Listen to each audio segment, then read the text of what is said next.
শালা বোকাচোদা ছেলেটা আমার কোথায় চলে গেল, এখনো ঘর আসেনি, 2 দিন হয়ে গেছে। কার পাল্লায় পড়ে কি করছে কি জানি। বাবা আমি বিয়ে করে ফেলেছি। ছিঁড়ে ফেলেছিস একবারে? মেয়েকে খাওয়াবি কি? ছিঁড়ে খাওয়াবি? শালা সুয়ার, তোর মা অন্য ভাতারের সাথে পালিয়ে যাওয়ার পর থেকে আমি আর অন্য মেয়েকে বিয়ে করলাম না, শুধু তোর জন্য। আজ তুই আমাকে না জানিয়ে বিয়ে করে ফেললি।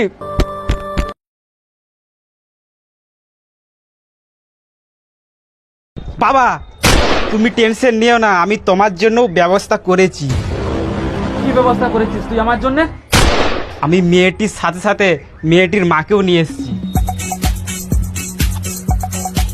এই না হলি বাপ কা বেটা। আমার মালটা কোথায়, মানে সরি তোমার সাউরি আমার বেয়ান। বাবা এই তো পেছানে। সরে যায় বেয়ান। এই তো বিয়াই, আমি এখানে, তুমি দেখতে পাচ্ছ না? বলছি বেয়ান, আমার বেয়াই মশন আসেনি? না, সে তো 15 বছর আগে আমাকে ছেড়ে চলে গেছে। আর ভালো কথা হতেই পারে না। শালা আমি একটা কথা ভাবছি, বিয়াটা মানে আমি করলাম না আমার বাপ করলো, মানে বাপ তো আমার থেকে বেশি খুশি হয়ে গেল।